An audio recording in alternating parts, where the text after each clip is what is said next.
Hey guys, ito na naman. I know nung nakaraan gumawa ako ng ibang klaseng prosperity ball. So ito naman, gagawin ko na naman ay ibang klase din ito. Ito naman this time, lalagyan ko siya ng eggs. So ang kailangan lang natin ay glass bowl, 12 na candy coins, and then of course kailangan natin ng 12 din na paper money na nakabalot ay nakatali ng red ribbon. Tapos kailangan meron din tayong bay leaves at saka meron din tayong ampaw. So, itong ampaw na ano ko ito, kasi since of Year of the Horse, itong 2026, so, nakahanap ako ng horse ampaw, pang lagyan natin ng pera dito. And then, mayroon din tayong cotton ball, course, kasi kailangan natin ang cotton ball, ilalagay natin dito sa ating bowl. Tapos, of course, huwag kakalimutan yung rice natin. So, yan ang gagawin ko today. Tapos, sa ibabaw, sa pinakaibabaw nun, lalagyan natin siya ng mandarin. So, bear with me. So, ito, mag-start na tayo. So, on the bottom of your bowl, kung gusto ninyo, maglagay kayo ng bulak, kasi ang bulak daw, simbolo daw ng pagpagaan ng ating pamumuhay. At ang isusunod naman natin, so nandito na yung bulak natin. Depende sa inyo kung gaano kadaming ilagay ninyo. Pero yung itong katulad nito sa akin, so pupunuin ko siya dito sa pinaka ilalim niya. Yan yung bulak yung ilalagay natin. And then the next one is maglagay tayo ng rice. So ibubuhos lang natin yung rice. Huwag masyadong punong-puno yung yung bowl natin kasi maglalagay pa tayo ng maraming anik-anik dito sa ating bowl. So kung punong-puno 'yan, wala na tayong mapag-anuhan. So yung tamang-tama lang. Ayan, katulad nito.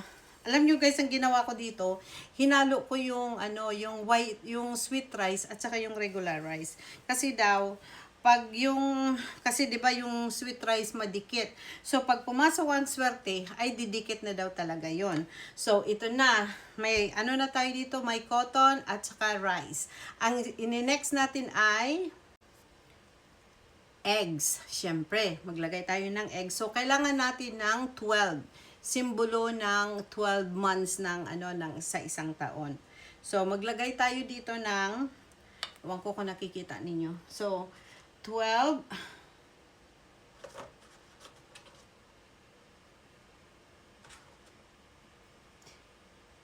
Ang sabi nila daw, pag maglagay ka daw ng dapat clockwise daw. Ewan ko bakit.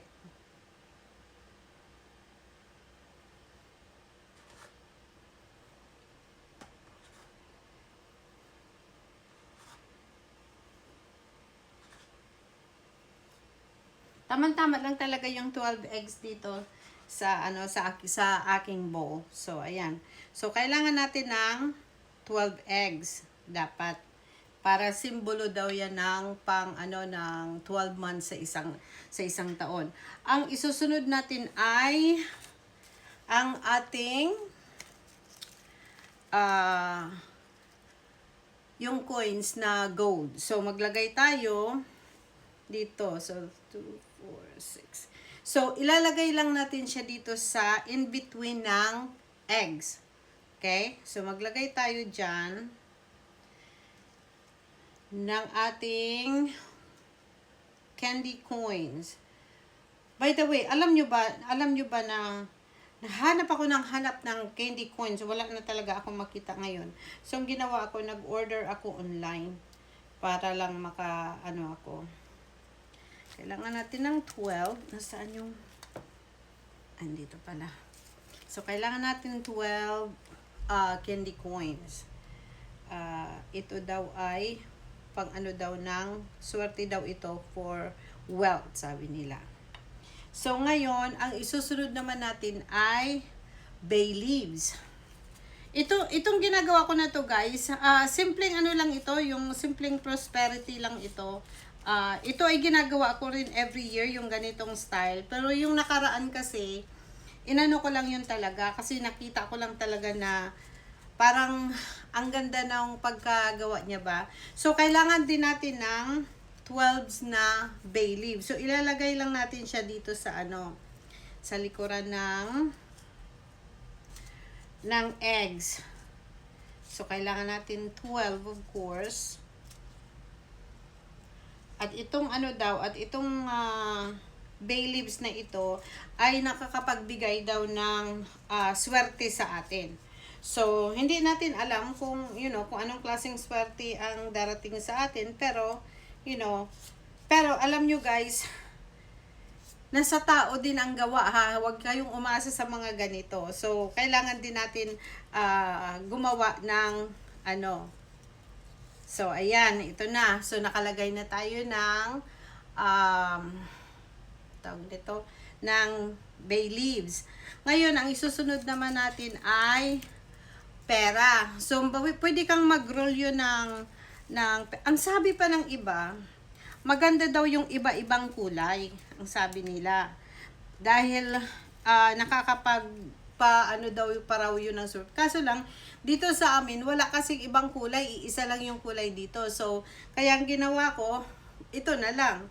So, kailangan din natin, ipapasok. So, ang pinakamaganda guys, yung kailangan yung number niya, nakaharap. So, 12 din na ganito, ang ilagay natin. So, tatalian niyo siya ng red na ribbon. So, ganyan. Natin siya. So, 12.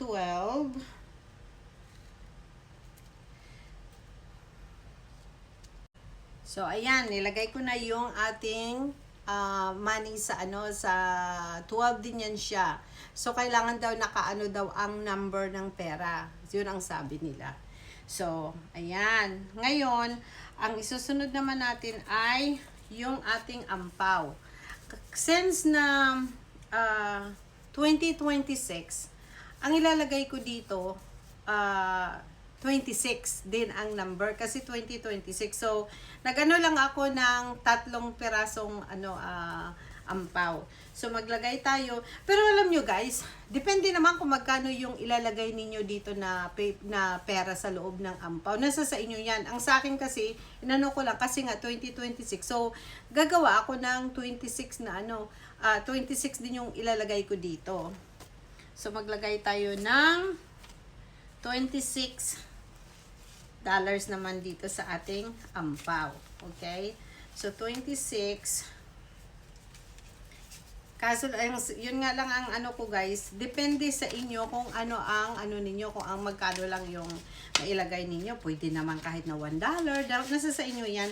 Ako lang naman yung So, ngayon guys, may pa nagsabi sa akin, kung mayroon kayong Chinese money na ganito, pwede ninyong ilagay doon sa inyong ampaw din pang padagdag. So, ngayon guys, ito na yung ating ampaw. So, 3 ampaw lang at saka yung nilagay, yung ampaw ko ay yung kasi 2026 is year of the horse.